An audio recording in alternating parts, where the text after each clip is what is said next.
Hello Arty Peoples and welcome to another episode of Jerry's Live. My name is Emmy Klein and I'm your host this evening. Now today I have a really fun show planned for us all, and I'm actually going to be going over a brand new item that just came in, and I'm very excited to show you guys all the, these are the Aqua Painting Panels, which is a line extension for the Vinci Pro Panel series. So we have the Vinci panels that come in an ultra smooth, there's a medium texture, a resist grip, which is nice and gritty, and then also a birch panel. But now they've added in these aqua boards, which are really, really fantastic, and I'm excited to show you them. Now, before we do jump into that though, I just wanted to remind you, if you are interested in any of the supplies that I'm going to be going over today or using, you can always go to the website JerrysArtarama.com and type in today's class code to find them. So the code is JL374. So JL374. If you type that in the search bar, our teacher's cart will come up, and that way you can find everything there. So, Aqua Board. This is a really, really fun product. So if anybody out there loves water-based media, this is a really wonderful surface. I know there are a couple other brands out there, so this is, you know, kind of in preparation for today's show, I've been comparing them and using one against the other, and I gotta say these are really, really wonderful surface. So I know we have on our website, there are smaller sizes that come in packs of 4, like this, a little 6x6. They're really, really adorable. And then I also have the other ones that, other sizes that come in a single panel. All of them are coated with a clay infused gesso. So what that means is that gesso on its own is already really absorbent. When you add clay to that, it becomes even more absorbent. So that's why water, like watercolor, water-based media work really, really well on this surface. But you don't have to stop at watercolors, and I'm going to show you, I have a bunch of art supplies up here that we can play around with and kind of scribble on these boards. But the board itself though is acid free. It does have like a medium textured surface, and when I start drawing on it, you guys are actually going to really see that come through. And then it does absorb watercolors and water-based media, very similar to a cotton watercolor paper. But what I have found is that it does take slightly longer to actually absorb in. It will absorb just like that. It just takes a little bit longer just because it is in paper. So as long as you guys are aware of that, you'll know that dry time is going to be a little bit longer. Not anywhere near like oil paints or anything. It'll just take maybe a couple extra minutes. So this right here, all the panels are 1/8 of an inch deep. I don't believe, actually, I forgot to look this up. If you guys can actually check this, my amazing moderators are behind the camera, so I'm making them do more things.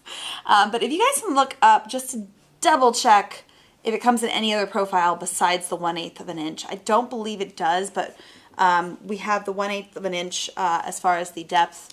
It's a really, really sturdy, I can't bend this at all. There's no wiggle to it whatsoever when I try to like bend it. It is super, super sturdy.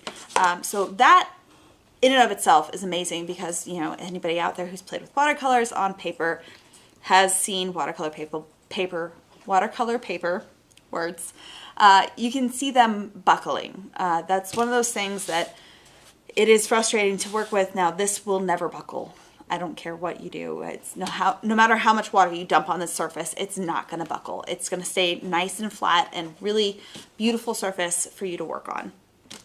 So with that being said, I have so many art supplies up here. Let's jump into kind of scribbling on this panel and playing around with it. And of course, if you guys do have questions about the panels, feel free to pop them in the chat. My amazing moderators, Amanda and Jillian, are in there, depending on which platform you're on, and they will be able to answer or ask your questions live for me to answer. Okay, so first and foremost, I feel like we should work with watercolor. Now, I have another watercolor painting, the one that you're probably seeing in the thumbnail, that I actually can work with a little bit later on. And I'll show you kind of how I got to the finished kind of level of painting.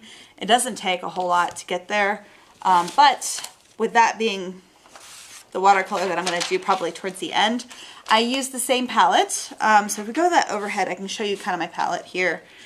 This is a custom palette that I made myself. So I'm calling it my Moody palette because everything is very desaturated, very dark, except for the three that are kind of, I popped them right in the middle, just specifically because I'm painting succulents in that image. I needed to substitute those three colors because, or I needed to add in those three colors just because I was missing them in the image. But to quickly go over what I did for my palette, because I feel like you guys are going to have questions. This is a combination of a couple different brands of paints. So I have the Lucas Opaque White, the Lucas Lemon Yellow mixed with Ivory Black. Then I have a Lucas Permanent Yellow Light and a Da Vinci Quinacridone Violet. Now, if you guys do check out our teacher's cart, you will see that that actually is out of stock right at this second right here. So I also added in the, what was it, the Holbein? Holbein, sorry. I was thinking Holbein. It's Holbein Quinacridone Violet, also essentially the exact same color. We checked the pigment code and everything, so if you need to substitute those, if you're interested in making these colors, you can do that today. So that one is the one I use though. Then I have the Mamiri Blue Dragon's Blood, which is one of my favorite colors. I love that. It is such a really rusty orange kind of color. Then I have the Lucas Magenta and the Ivory Black mixed together. And these are all following along the palette here. And then I have the Da Vinci Quinacridone Violet. Again, you can substitute for that. And then I mixed it with the Lucas Payne's Gray to make this beautiful purple. Then the three in the middle I have is the Turner Watercolor. They're actually all Turner brand, all three of those. That's the Hands of Lemon Freshwater, which is actually a gouache because it has a lot of opacity to it. And then I have the Cobalt Turquoise. Now, the Freshwater is under the watercolors, surprisingly enough. I thought that it would be under the gouache, but it was under watercolor, which is fun. Some watercolors just naturally have a lot of opacity to them. But down here on the bottom row, I have my Lucas Payne's Gray, not mixed with anything. The one next to it is the Lucas Ultramarine Blue Light mixed with Ivory Black to give me that dark blue. Then I have the Lucas Cyan mixed with Ivory Black to give me a blue that leans a little bit more green. And then Lucas Phthalo Green plus Ivory Black. This is that Katie color immediately. Amanda lives up here. And then there's Katie. And then we have the Lucas Olive Green plus Payne's Gray. And then at the very end, I have Lucas Cadmium Red Light plus a Payne's Gray to give me this really, actually quite beautiful, almost neutral kind of black gray that leans with the undertones a little on the red side because of that cadmium red light, which is really fun. So those are the colors I'm working with, in case you are wondering. And then if you also wanted to ever double check that, I know we can always check on that while we're in the chats. Let me grab a couple of water. And then, as I throw my brush, whoops, I'm going to just swatch a couple of colors here. You guys have any, let's swatch the Amanda and Katie color. If you guys have any requests for colors, feel free to pop them in. Now down here, also on the panel here, I do have some masking fluid, the Turner Artist Watercolor Masking Fluid. I already popped it down here and let it dry. So I'm gonna actually go right on top of that and just kind of do a couple of pretty washes. The watercolors on the surface move really, really beautifully. I have been so happy with how well the surface moves with watercolor. Now, for any watercolor artists out there, you might be wondering whether or not you can lift with this. Yes, absolutely, your colors will lift off of this. It's one of those things that, depending on the color, you might get a little staining just because we are working with clay and gesso on the surface. So a little bit of staining might happen just because this isn't paper. But at the same time, I've been able to lift quite a lot of pigment off of the surface here. So there we go. I got a Katie color and an Amanda color mixing it. They're like, it's so pretty. Nola would like you to test the aqua. The what? She said aqua. Aqua. Can't decide between the the fresh water or the one next to it. So maybe. Oh, okay. Well, I mean, I can do both. So this is the cobalt. I can say words, I swear. Cobalt turquoise in the middle here, which is really fun and actually will work really well with these colors. Did you say those were gouache? No, these are actually the Turner watercolors. The one freshwater I would call a gouache because it has a lot of opacity, but it is a Turner watercolor. And actually what's funny is that this cobalt turquoise, I am having a hard time saying that, cobalt turquoise, that is actually what I used as my base layer here. And I'll show you guys kind of how I approached that. Now, let me do that fresh water, which is really pretty as well. Now, for any of these watercolors that I used here, I actually just mixed them up in a little like, we have those porcelain palettes online. I mixed them up and then I also just, like it was a 2-color mix, I mixed it until I liked it, swatched it before I panned it. But then when I was satisfied with the color, I panned it and then they dried and it was beautiful. I do have a couple colors that I'm gonna have to redo, like that ultramarine blue plus the ivory black. That one I've been using a ton of and I love it and I'm almost out, so. Oh, okay, there's the 2 turquoisey colors, which is really fun because that cobalt turquoise, it kind of granulates, which I think is really, really beautiful on this surface. You can start seeing it happen here, where you can start seeing that pigment just settle into the texture of this board. And then the water is still moving the rest of the pigments around to where you're getting a really lovely, almost granulated texture emphasized by the fact that this paint right here already granulates. So it's one of those textures that I just really, really love. In fact, actually, in comparing this Da Vinci Aqua panel to the the ampersand aqua board, the biggest difference I can see is that the aqua board has a slightly more texture to it, like the actual surface texture. This is slightly smoother. So in case you guys are wondering out there, because that is such a well-known product, in comparing the two together, that is the only difference I've really found, other than I think our panel here, the Da Vinci brand, is ever so slightly thicker as well. And I think theirs is made with like an MDF board, where this is a fiber board. The difference between those, I personally don't know. I'm not the manufacturer, so I'll have to double check that if you guys are actually interested.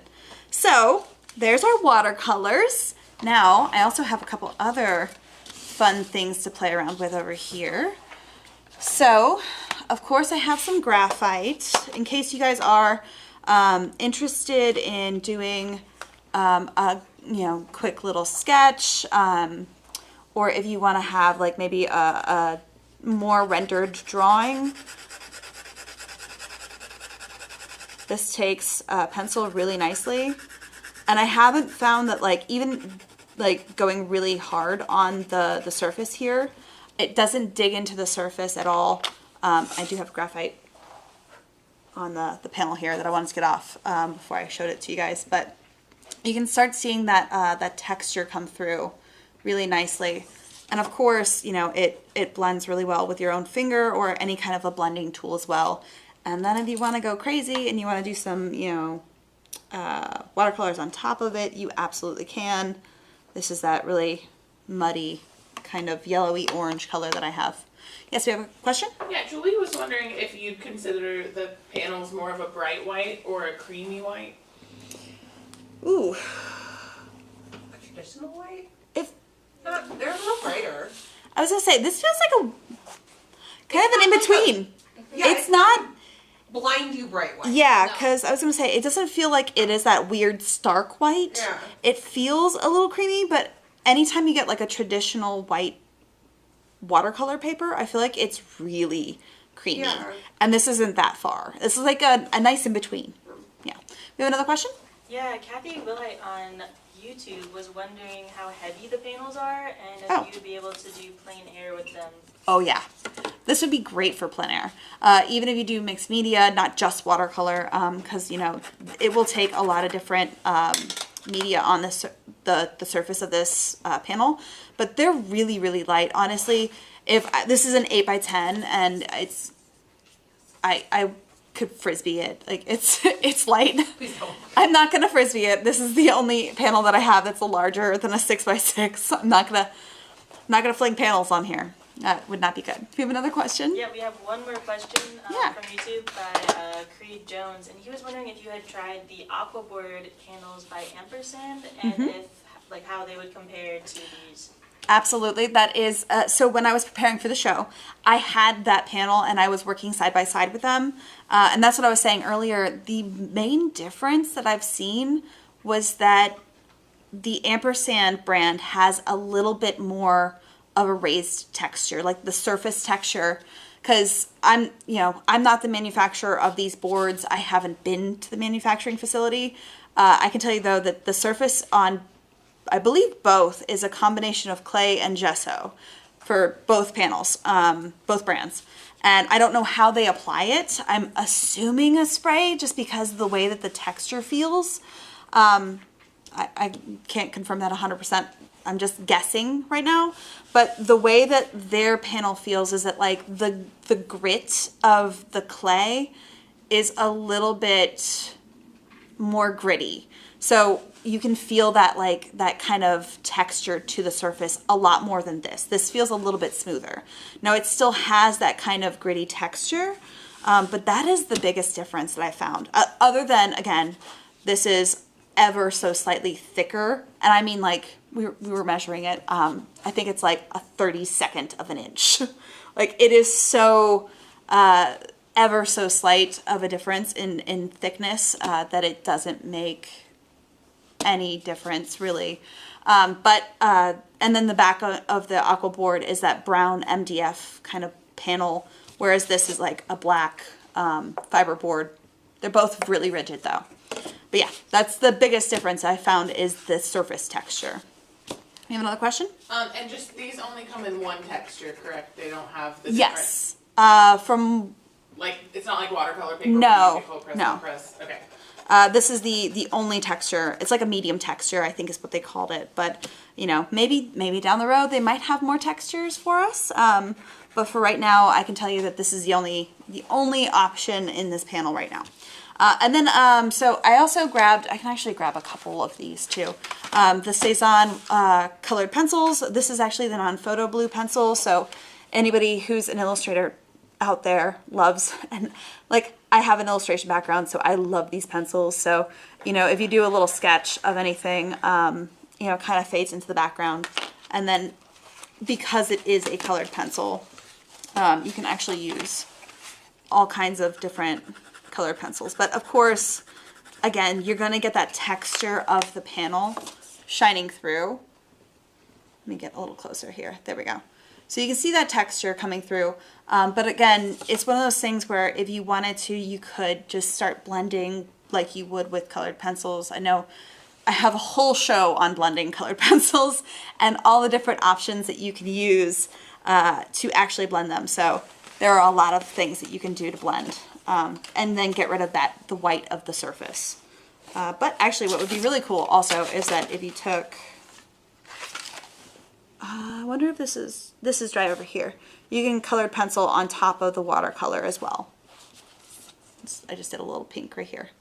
So if you have a watercolor base, you can go on top with colored pencils and work on that a little bit more. I'm gonna shove those over here. And what's great is that you can also grab a couple more brushes here.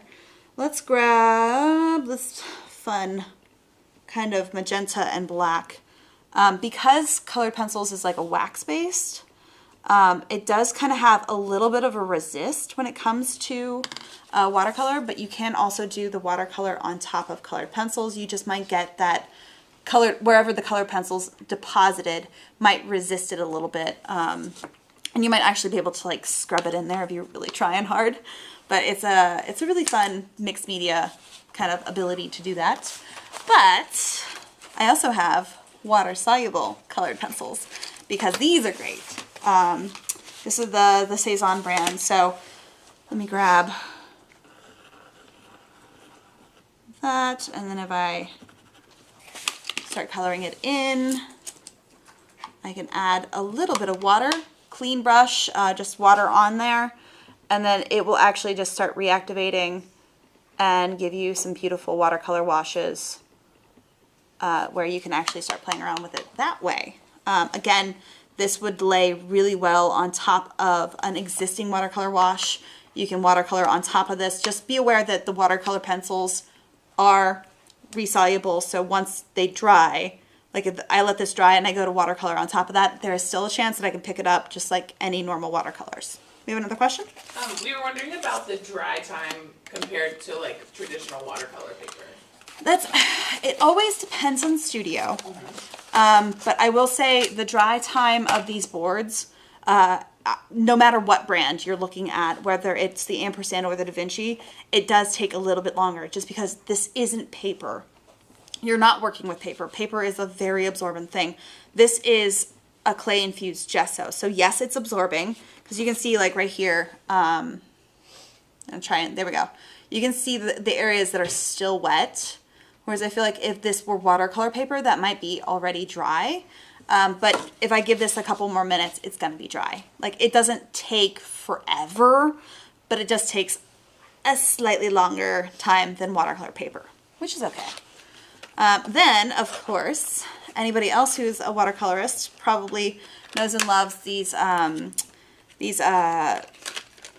waterproof technical pens, which are really wonderful. Because if you have like an illustration that you want to, you know, put line work to, these are beautiful, and you can actually, I'm trying to avoid the wet areas. You can put detail in, or you could even do, you know, a drawing with these and then watercolor on top of them. I'm just, again, doing scribbles here. So you guys can add some beautiful line work to this. Now, this was the 03, I think it's like a 03 millimeter, really tiny, right? Yeah, 0.3. And you can see that that has not skipped the surface at all. It is not hard to get a solid line.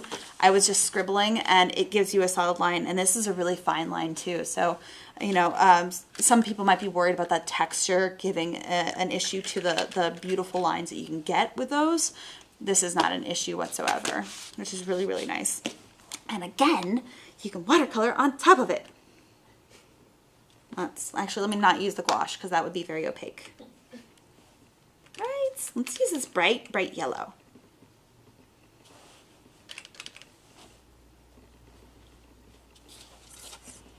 See? And then it doesn't move whatsoever. And I'm using the Accurate waterproof technical pens. They're, again, in the teacher's cart. Absolutely, hands down, my favorite technical pens. I love them so much. So, again, if you guys do have any more questions, though, pop them in the chat. I have a couple more products to show you guys. Things that we know and love already. I got the Caran d'Ache Neocolor. This is the Neocolor 1. I can never remember what the difference between the Neocolor 1 and the Neocolor 2. Isn't it that one One is water soluble. Yeah. One is water soluble. I was like, I'm pretty sure this is the water soluble. 2 is water soluble. This is water resistant. That's right. So, I was actually trying to grab the 2. That's what I was looking for. But that's okay. Because, do we have them? I think we might. Because I thought we did, but this was, I think, the only one that I was really looking. I grabbed it really fast right before we started the show. I added these last minute. Because, yeah, I was going to say, I thought I grabbed the ones that were water soluble. Not, this is water resistant. Yeah, Neocolor 1, which is okay. I don't remember which one is which. Like, right? I had to read the actual... Okay, so we have the Neocolor 2. We'll have to add this to the teacher's cart later. Okay, so this is Neocolor 2. Let me grab this beautiful orange. And then we're going to add water, and I can show you the difference because I clearly couldn't remember. But these are beautiful. They're really, really fun. They are essentially a crayon. The Neocolor 1 does not reactivate with water. But the Neocolor 2 does. Yeah, water soluble. So these are really fun if you want to get like optical mixtures just by layering them. And then you can also, with the Neocolor 2, you can actually really nicely reactivate them with water. I'm about to do that.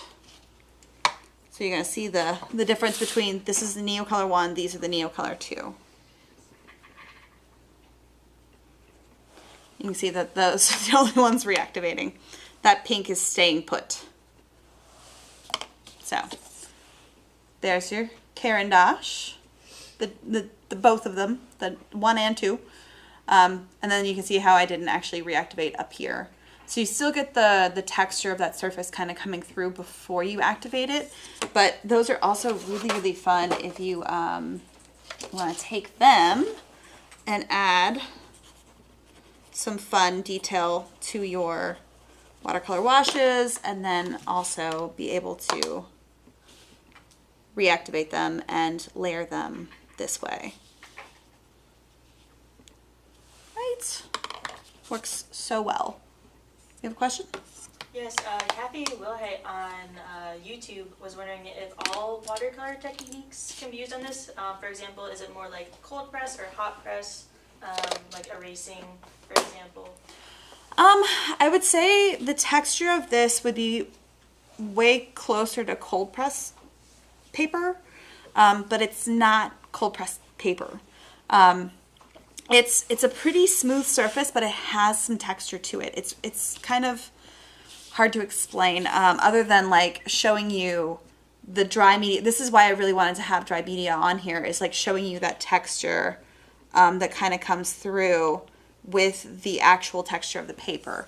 But when it comes to this compared to like hot press paper is very super smooth. This has a texture to it.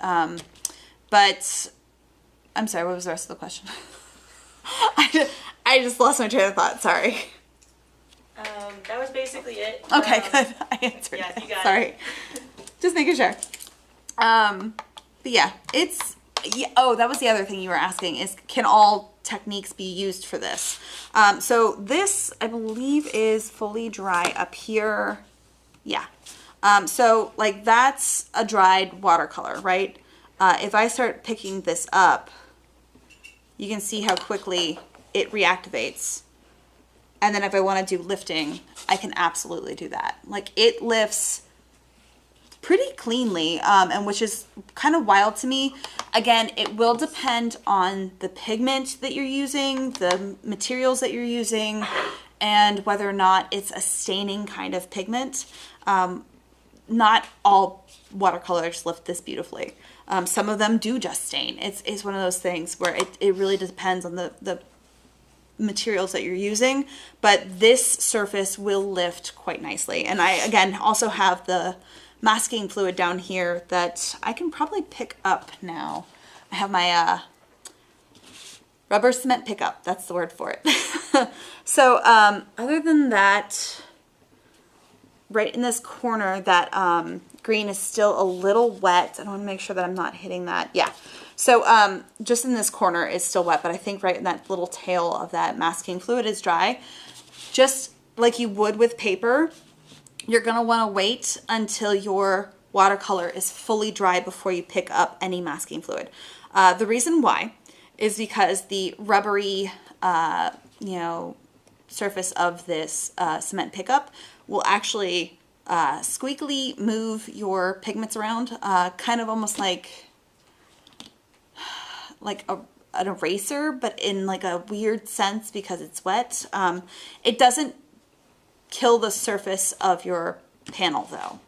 Just like with like watercolor paper, if you were to go to try and pick up masking fluid when your paper's still wet, there's a possibility of you ripping your paper.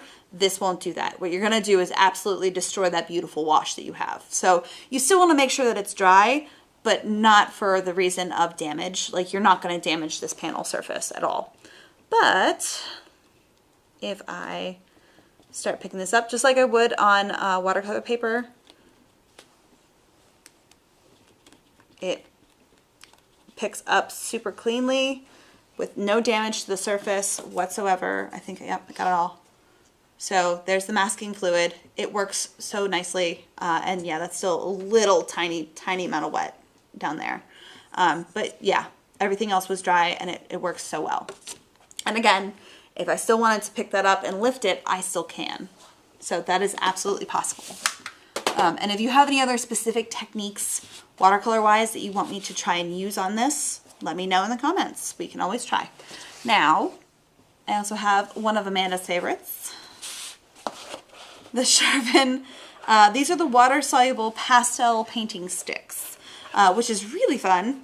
So they are water-soluble pastels, and they come in these really beautiful colors. You can really see the texture of that coming through. And I want to use a couple different colors to try and blend them, just like I would with normal pastels. So I feel like this would be a really nice pastel surface, honestly. And I'm going to actually just use my finger to kind of blend it in first until I decide to add some water. Because this, the pastel painting sticks have a binder additive to where they are resoluble with water a lot faster than normal pastels. But even normal pastels will reactivate with water to an extent. These just get really pretty and move just like watercolors would too. Yes, it's so pretty. So you could very easily let that dry and then go back in and layer more. Because that's with pastels like these, I really love doing a base layer, adding water and kind of getting the white of that panel gone, and then going in almost like it's a toned surface, and then having all that as my beautiful background, which is really, really fun.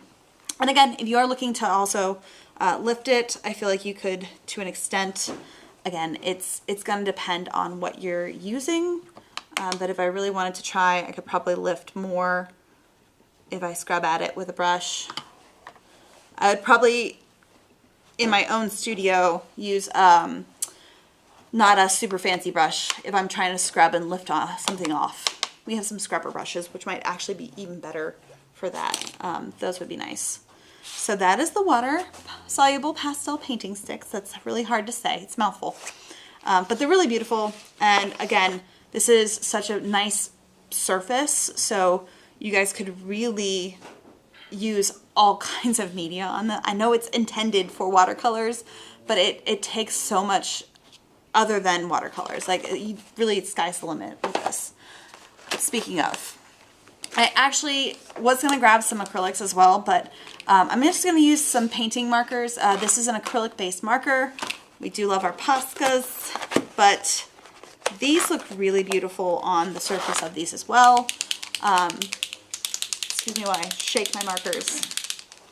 But again, if you wanted to do mixed media, you could very easily go on top of your watercolors. If you wanted to actually put down a base here, you could, and then go on top of that with maybe the pastel sticks. The Neo color would go on top of those. You know, you have a lot of options. I think even the Accurate technical pens will go on top of those and give it a really nice, like, defined line if you wanted to. You got a lot of options. So, but what's really fun with these is because I know that purple's not dry yet, I can actually mix it and go in between for a little bit of a blend. And if I catch it fast enough with these being markers, granted, I can add a little bit of water and start moving them around almost like ink as well. Now, because this is acrylic based, as soon as it dries, it's going to be more permanent. But again, it's one of those things that if I use this as my base layer, or if I use this in different techniques, you have a lot of options as far as, you know, what you can do. But like you can see that one line started to dry, and so that's really stuck in there. But the rest of that, once it dries, will also be permanent. But you could also use acrylic inks on here. You could use acrylic paint if you wanted to as well, even if it's not fluid. I think the impasto techniques would even stick to this really nicely. You got a lot of options. All right, so I think that's all of the supplies that I have up here as far as scribbling on this panel and kind of going through a lot of options for you guys. If you have any other things that you would like to see, let me know. Within reason, I mean, we only have so many art supplies in this art studio. We got a lot, but not everything. So while you guys are doing that, I'm gonna actually grab my panel and show you guys how to do this for the last little bit of the show. I'm gonna just shove that up there though. Now I do have a reference photo as well. If you guys are interested in this, my amazing moderators can put the link in the chats below for you guys. But it is just a royalty-free image of succulents that I got off. I actually did crop it in, which is really funny because when I cropped it in, I think I actually cropped it in even more for this panel. Yeah, because like this leaf is here on the edge, so it kind of got cropped in even more. But it's a larger image even more than this. I just didn't need that many succulents to paint. There's a lot of succulents on this, but I used my Moody palette for this. So as a base tone, I went in with that cobalt turquoise. Let me get a nice blob of it up here. And if you guys do have any more questions, pop them in the chats. Now's a great time to ask while I'm going over the basics of how to get succulent painting, which is really fun. Okay, so I think here I'm going to be on this leaf right here. If you kind of match up the image a little bit. So when I do this base layer, typically, like you can see I did a chunk. That's usually how I work. I will do a whole chunky section of succulent leaves, just like this. And I won't do all of them, just because I usually don't have time to get to all of them before the watercolor dries. But I like to work on this base layer pretty wet in my initial go. So I'm just kind of trying to lay down that color everywhere in that little section that I want to work in and get rid of any big deposits of pigment and kind of spread it around. Now while it is still wet, I'll look at my reference image and taking a clean brush, and I'm using the Oasis brushes, by the way. I do have the mixed brush set of 8 on the table here. I also added in my absolute favorite, which is a 1/4 inch flat brush. It's just a shape that I use all of the time. So I popped that in as well.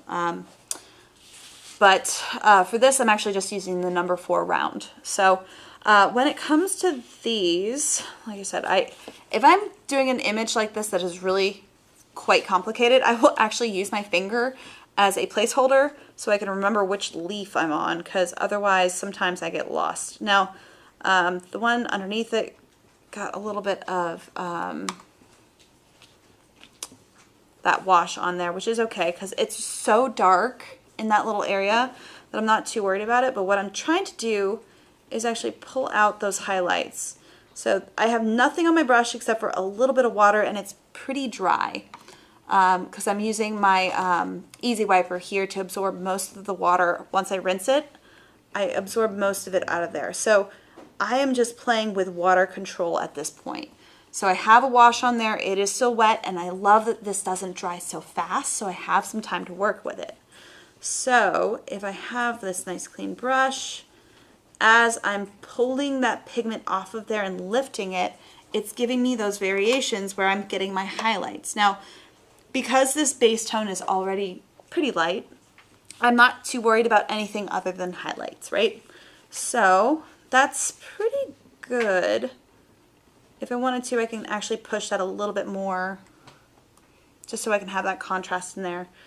And if I ever go to the point where I forgot a highlight or I missed one, it lifts so easily. So you can actually just get it wet, let it sit there for a minute, and then take like a clean, not this clearly, a clean section of your like rag or paper towel, and then just dab it, hold it, and lift it, and it'll come right off. You have a question? Yes. Tracy and I are having a conversation on Instagram about how exactly you got such pretty dark colors with watercolor. Do you have any tips on that? Because I know from my own personal experience, it's very hard to get nice dark tones. So are you talking about like this pure darkness that I have in here, Well, or even like where the leaves get kind of dark? dark? Mm-hmm. So when it comes to that, especially in like an image like this, every dark tone is going to have color. I'm not looking for really the value. I'm looking at the color. So all of my watercolors, when it comes to the palette that I made, they're all really dark to begin with. Especially because this, as I swatch these out, this is like the mass tone that I can get from, you know, getting this wet. So this is as dark as I can get it and try and get it really loaded on this side. And then I really pull it out to almost nothingness on this side. So I can see the full range of that color. So a lot of these get super dark to begin with. Now, that's why I took, if I just had the ultramarine blue light, it would be a bright blue. I added ivory black to pull that darkness into it. So that's why when I was mixing these up, I was actually going back and forth between Payne's gray, the neutral tints, ivory black, Mars black. I don't love Mars black, to be completely honest. But it's one of those things where I was mixing them in just on like a palette here and then doing swatches and seeing which combination I liked before I even got to the mixing and panning them. So when I was like, ooh, I really liked the ultramarine blue light and the ivory black. Those two together made this beautiful color. So it is a really dark color, but it is still bright in color as far as like that vibrancy goes. So I liked that. And this is all about just playing with your watercolors. So that's really the biggest thing I can tell you guys is just take all of your watercolors, mix them together. It doesn't matter what brand you have, doesn't matter what colors it is. This was a permanent yellow light and a quinacridone violet. Yellow and purple make mud. This is a really muddy orange, but it has the undertones of like yellow that come through, and then that mass tone goes almost like a brick red. It's one of those weird colors that I just love. And you can even see on the panel here, it actually got pulled to the corner here, but it has those undertones that shone through. And then, I mean, granted, this is also really muddy because I have the graphite on top of it. But that color down there got really, it's vibrant, but still dark. That's why my custom Moody palette. That is the best thing I can tell you though, is to just play with your colors that you have. Or make the ones that I just made. You can do that. Absolutely. So this is starting to dry. Again, though, it's okay because the color lifts so well off of this panel. So as you can see, right here is what I'm working on, and there's a highlight that goes all the way around the edge of that leaf. If I were more worried about it, I would have painted that in, but that's going to be almost black like I have over here. Again, I don't have any pure black on my palette. All of this is like different colors. So like over here is a really, really dark blue. Right here is that dark purple that I made with the quinacridone violet and the Payne's gray. There's some green over here. So if you actually were to see this in person, you would actually see an ever so slight variation of color. And even when I make all of these together, I swatch them together on, like, I've worked with this palette quite a lot, so I can see kind of how they're going to work together. So I know that that really muddy yellow purple that I mixed works really, really well for like these kind of desaturated funky colors of the succulent plant, because a lot of plants have those like dead spots in them, and that there's like a bright yellow that comes through on the edges of these. That's why I had to pop in that Hansa yellow. So play with your colors. But like I said, I wouldn't actually paint this cobalt turquoise because I feel like it would be wasting the color, mostly because I'm going to cover it up with such a dark wash anyway. So now I'm just going to try and pick out those highlights. I really wish I had worked a little bit faster and talked a little bit less. But it's all for the name of you guys learning stuff, so I'm not mad about it. Great questions, by the way. I love when you guys have questions. It makes me so happy. So this one, I actually do have a little bit of like highlights here. I'm not too worried about it. I'm just gonna try and pick it out a little bit. And it kind of almost comes across here. Almost like there's a shadow in that corner, kind of that way. And again, this is only the base layer. I'm gonna be adding to it. Maybe another question? Yes, we're all wondering if you could post your the picture of your palette to Jerry's Live after we are done. Absolutely. What a great idea. So in case you guys didn't hear that question or the comment really, I'm going to be posting this and maybe even, you know, this together. I'll take a picture of that and I'm going to post that onto our Jerry's Live Facebook group. So if you guys are not part of that Facebook group, it is a great time to join. It is a group of just a bunch of artists that, you know, people who love art, people who do art, anywhere between, you know, amateurs, hobbyists, and professionals. You know, I'm in there. But if you have questions or anything as far as your own art practice is concerned, you could always go into that group and ask questions. There are a ton of people there that are just absolutely lovely, and they will be happy to answer your questions, not just me. So it's a really great community over there, and I would highly suggest anybody who loves art, join up. It's free. Now, please make sure you answer that one security question, though, when you do join. Otherwise, we can't let you in. They don't let me do that. We consider you not human. Okay, our next question is, what's your trick for lifting such precise lines off of that watercolor? This brush.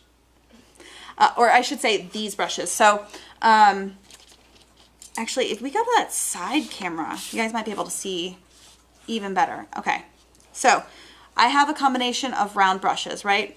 Because I'm pulling these sharp lines, I'm using a round brush. Now the other option I have is a flat brush.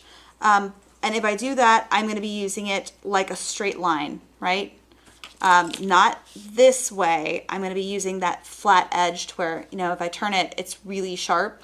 So I would be dragging it along that way. So the other options we have is I've been using the 4 round, this guy. We have a 00 round in this set. We even have a number 2 liner. So the bristles of this are a little bit longer. Let me actually get it wet so you guys can see.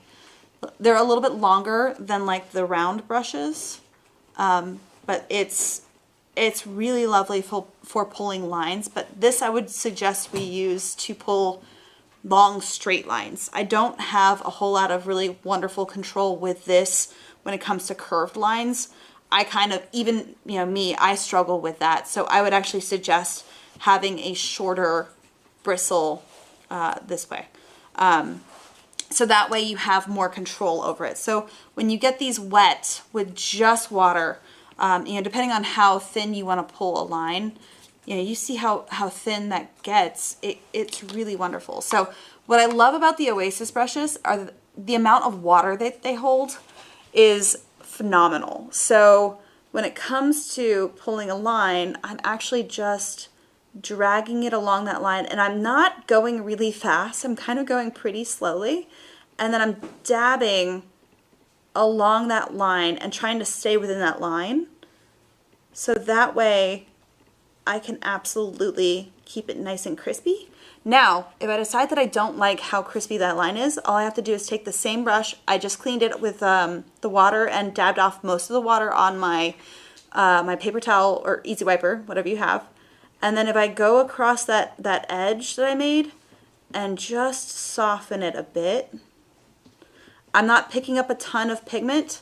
I'm just softening it, and you see how that sharp edge just kind of softened. So this is a wonderful practice of edge quality. So if you have a sharp edge, it is a sharp bend to whatever object is happening. If you soften that edge, you have now softened the curve of that object. And this is just in one single color. So it's a really fun thing to play around with, especially in, you know, succulents. It's a really perfect example of messing around with those types of things. You have another question?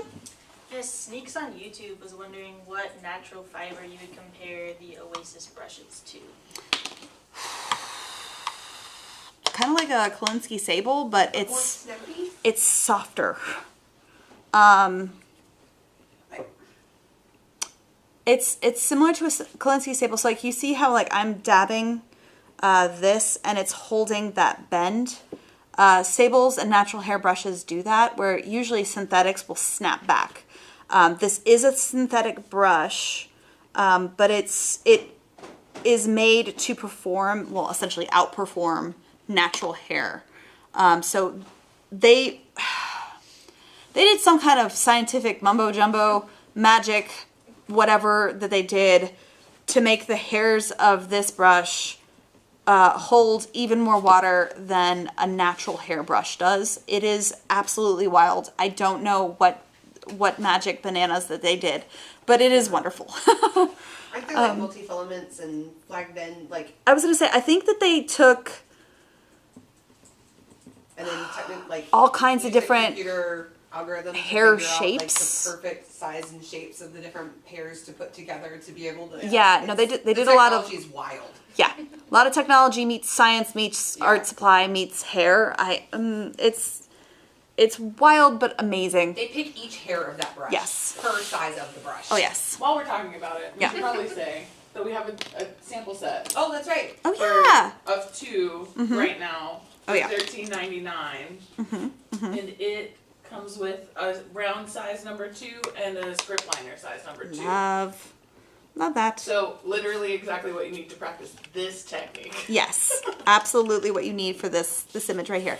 Okay, so I'm gonna actually go on to, that's how I pull the base layer of my image now. Sometimes I'll pull more highlights than I need really. Sometimes I'll pull less. It entirely depends on my mood. But for the next couple layers, because I'm getting close to running out of time here and I wanna kind of show you how I do this.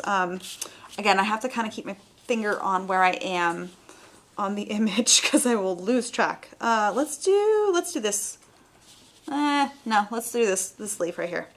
So I have the Hansa yellow on my brush and I'm just doing a glaze layer all the way across where I see a bright kind of green. And then while it's wet, let me try and make sure that that's in focus here too. There we go. While it's wet, I'm going to actually grab that Katy color, the phthalo green. It's being called the Katy color from now on. And I'm actually using quite light washes here, but that is a little bit too light. I'm actually just going to use wet and wet techniques here. And kind of, actually that was too much on my brush. Pull it across. Where did I, yep, lost my spot again. Okay. And kind of pop in that shadow that kind of runs along the edge of this.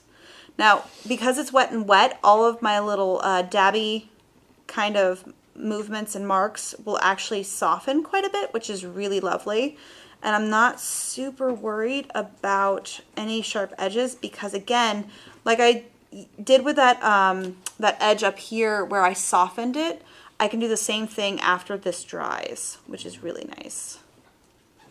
I'm going to add a little bit more of that cobalt turquoise in there, bring in some more of that blue kind of color, and then I'm going to kind of leave that base layer shining through, because what I'm going to do is actually clean my brush, and then I'm going to run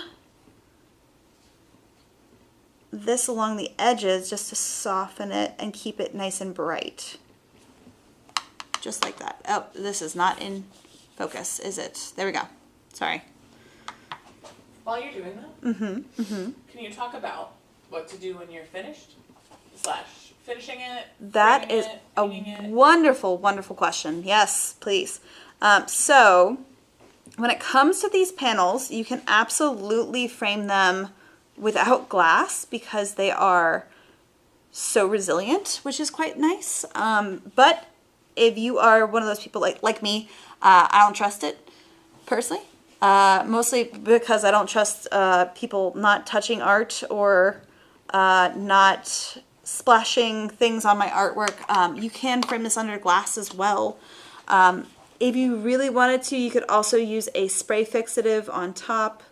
I would absolutely not recommend using any kind of a brush media. I also just dripped water over here. This is going to lift. That's okay.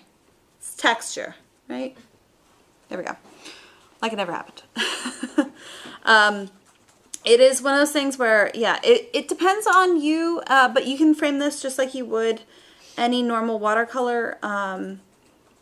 You can put it in a frame with glass. You can have it in one of those frames that just kind of clamp it to the back of it and then hold it. What is that? A floater frame, right? No, what is that called? Is it a floater frame? Katie's laughing at me. I can't remember the names of frames.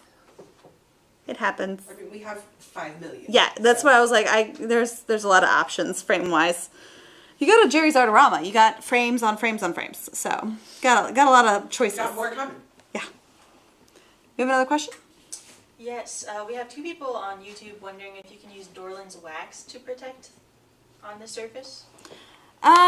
So Dorland's wax is one of those things that if you are comfortable putting that on your watercolor and you have done it before and you know how to do that and safely do it without moving any of your pigments around, then yes, this acts just like any other watercolor. But when it comes to Dorland's wax, it is not my personal favorite because it does have a solvent in it. So I have a really hard time getting it to go on without moving things around. This is a watercolor. This is not permanent. So if you put anything on there and start smearing it around, it has a really high potential of smearing. So it's one of those things that if you've done it before and you are comfortable with the process, yes, you can actually make that happen. But I wouldn't recommend you try it until you, I wouldn't recommend you do it on like a finished piece until you've tried it before as like a tester, just to make sure that you're not going to ruin your artwork. So we are, oh man, we are getting close to running out of time. Oh man. I think I might have enough time for maybe one more of these pretty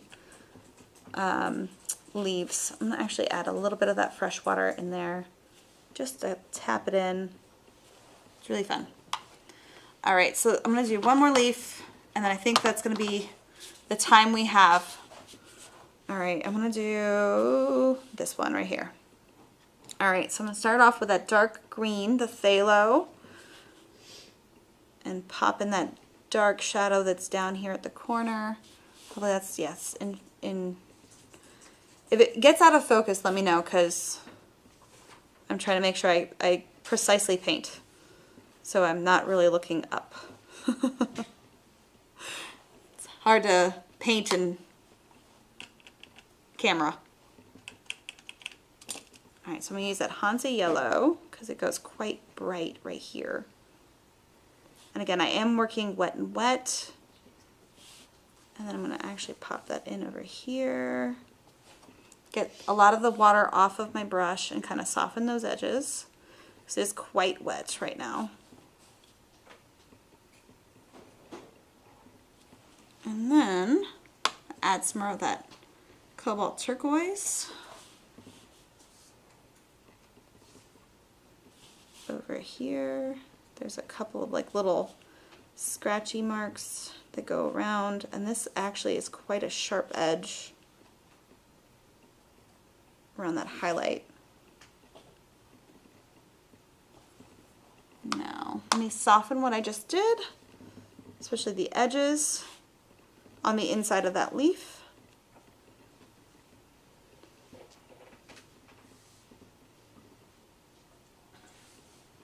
I think that is about done, except for there is that bright highlight that goes across that little edge right there. Tap that in, And I think we're about done. That was the most southern I've ever heard you sound. It comes out every now and then. I grew up in the southernmost state. That is not the South. I know. Talk like us. No, it's the southernmost state, Florida, but it is not the South. Well, all right, so parts of it can be South. Parts of it can be real South. But it depends on where you are. Not the part you're from. No, the part I'm from is quite different. Okay, so I'm going to pop in one little dark area just so you guys can see how saturated I get it. Let me go, I'm going to do this little like diamond area right here. It's actually quite blue, so I'm going to go with that ultramarine blue and ivory black, and I'm going to load up my brush, right? Now, when I'm painting in different sections like this, because I approach every leaf almost like its own separate little painting, and every time I'm doing a different leaf, like you notice how I jump from here to over here, that's because I don't want to disrupt the edges of what I already have. I want that to dry, and so I'm letting this area dry while I work over here, and I let this area dry while I'm going to jump back over here and get this area. So I jump back and forth and try not to do one little section that's right next to another little section because I don't want them to bleed together. Now, if I ended up wanting to do that, it's very simple where you can go side by side, but for the most part, I am trying to control this water as much as possible. And so that is one really good little trick, especially with succulents. This is such a great image to practice this on. So, like I said, I've loaded my brush up. I'm going to actually put in a lot of dark blue, and I'm going to just use the edge of my brush just to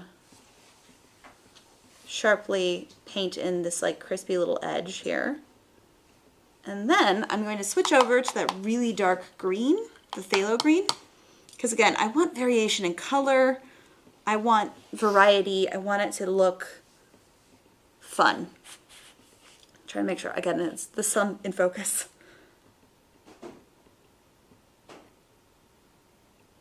This is a lot of water on my brush. Again, these brushes hold so much.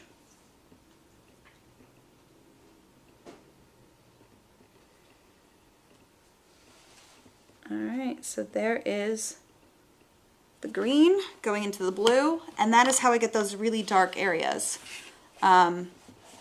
I just saturate my brush and just load it up. Now, granted, this is one of those things where I usually do these last, just because while I'm trying to paint this edge in for this leaf, I now run the risk of having all of that dark color kind of bleed into that leaf. So I'm going to have to be very, very careful. That's why having those highlights on the edges is going to really help me as well. And I'm not too worried about it, but that's one of those things that if I notice it bleeding into that leaf, just because I've gotten that water and it started pulling the pigment over, I'm going to let that fully dry. And if I need to pick up some of that pigment off of there, I can do that with my brush. But I'm not going to worry about that edge until all of that is fully dry. And then I will come back in and work with that crispy edge again, just like I did with that base layer. Okay? We have one more question? I think we have time for one more question. One last question. Thea on YouTube was wondering if you find the water harder to control on the panel as compared to paper. No, I find it pretty similar. Your brushes really, really help with controlling your water. So does paper towels or like a cotton rag like this.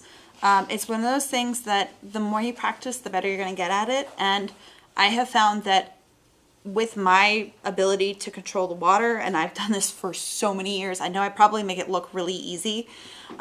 You're controlling water. It is not simple.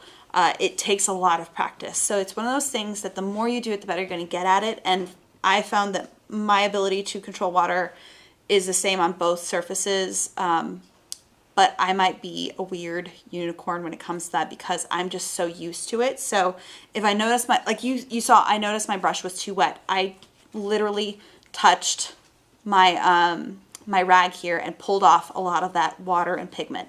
If it's too dry and you're getting those dry brush kind of effects, sometimes I will actually reach into my bucket and pull off water drops off the side of my bucket because I don't want to fully dip it. I just want a little bit more water. And there's always water drops on the side of my bucket. So it's one of those things that there are little tips and tricks like that that might really help you.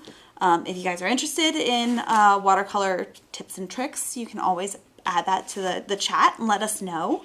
I definitely went over quite a few of them here, so I hope that helps you guys, but I always have more. So I've been doing this a long time, so I hope you guys enjoyed the show. I hope you guys get your hands on these painting panels. They are so much fun, especially for anybody who's doing mixed media, even watercolors. It's kind of sky's the limit with what you can do on these. So I hope you get to play with them. And of course, if you do get to actually do some art on them, please post it to any social media and tag us in it. We love seeing your work. It makes us so happy.